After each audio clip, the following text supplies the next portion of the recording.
Good afternoon, everyone. This is Anthony back again with Puget Sound Stormwatch on Facebook and YouTube. Hoping to start up the regular daily briefings now that October is in full swing. As usual, with these briefings, we're going to start out looking at the windy.com visible satellite imagery. This is what's left over of our mid-latitude cyclone. It has since dissipated and exhibits almost no cyclone characteristics.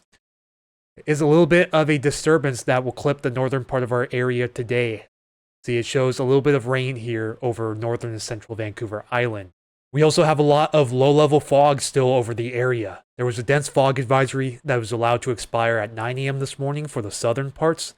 Fog is still hanging on, but this is expected to burn off as this next system comes in. This is the 10 a.m. run of the HER3KM computer model, and it shows this activity moving in later tonight.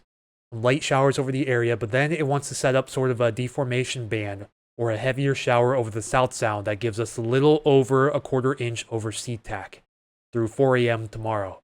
So this is kind of a new development to me. The most recent runs before this, if we go back in time, weren't showing too much over the area, but as we've gotten closer in time to the event, it has since upticked the amounts a little bit as we go forward in time here through the models.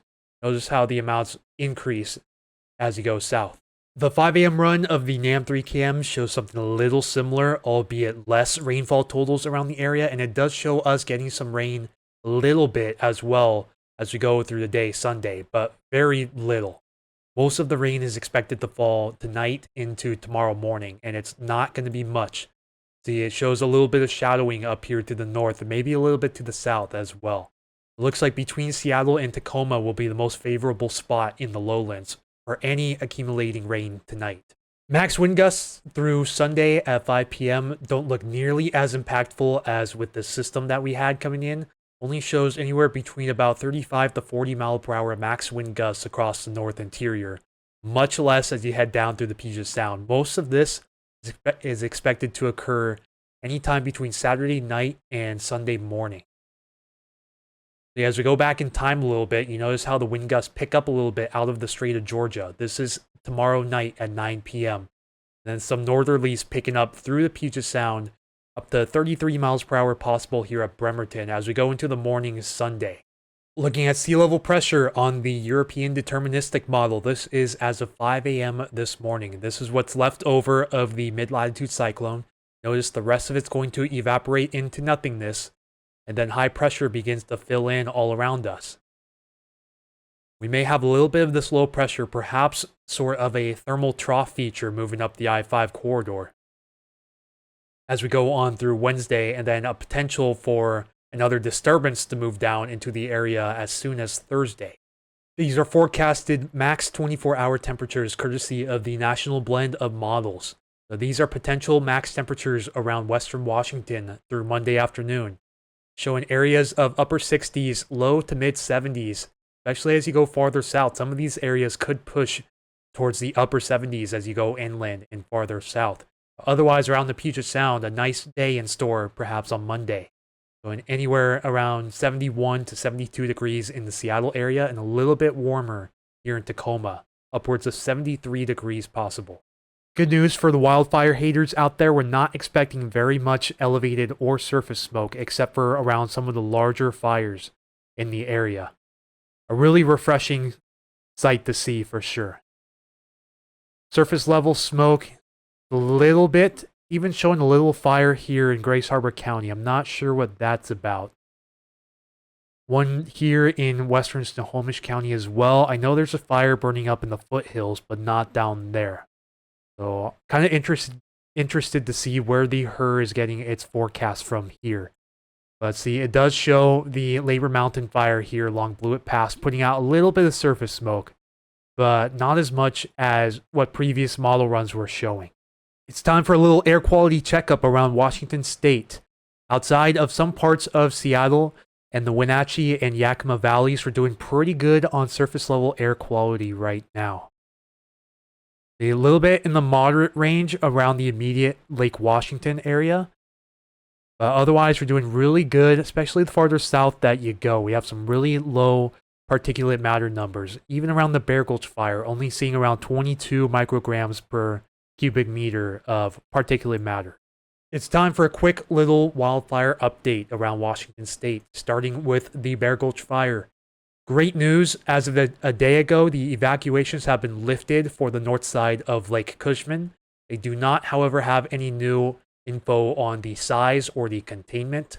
Containment, according to the most recent update about 4 days ago, remains at 5% containment. Although I do expect that number to go way up after hearing some of the rainfall totals around this area. Several inches around the Bear Gulch fire the last few days. Tunnel Creek fire, no new updates here. 581 acres, no info on containment. Last update was 4 days ago.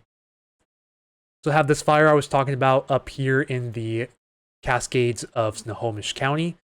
84.3 acres, no containment. Last update was 6 days ago. Up here at the Perry fire, 1,772 acres burned. 61% containment. This was as of 3 days ago. Not much activity from that fire, thank goodness. There is a red flag warning in effect for parts of the Columbia River and some areas upstream in Chelan, Douglas, and Okanagan counties. The Labor Mountain fire has since made a little bit of a northward push. It remains at 7% containment as of about 2 hours ago, and little over 37,800 acres burned. Lower Sugarloaf fire here, 39,900 plus acres burned. Containment is up to 55%, which is great news.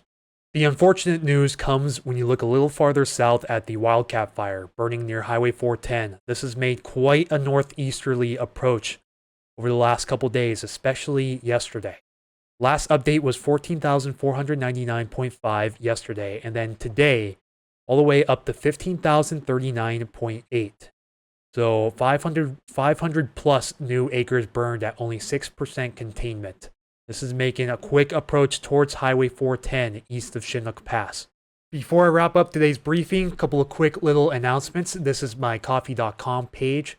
I'm at 13 coffees donated, so I have to give a huge shout out to Sherry Wilcox for her 2 donations, James Alexander for his donation. Thank you guys, and without your support, none of this would be possible. Also, on the Puget Sound Stormwatch store, 3 days left. We have a new 20% off all merchandise coupon here. So if you'd like to grab yourself a shirt, sweatshirt, mug, hat, or whatever for the fall season, please consider doing so. I have also posted a flurry of new posts on the Patreon page. Once again, a huge shout out to my subscriber Lisa Seckler for pledging $2 a month to help Puget Sound Stormwatch. She gets exclusive access to a lot of these behind-the-scenes, in-depth blog posts. Just a reminder for anyone coming from Facebook, you do not have to resubscribe to Patreon.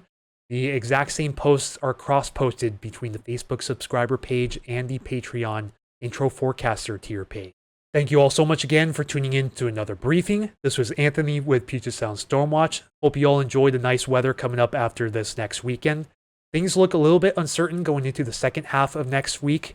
There's some model disagreement on whether another system wants to swoop down out of the north or not. But in the meantime, do be ready for anything the second half of next week, whether it be rain or sun. Take care, everyone. Also, go Hawks and go M's.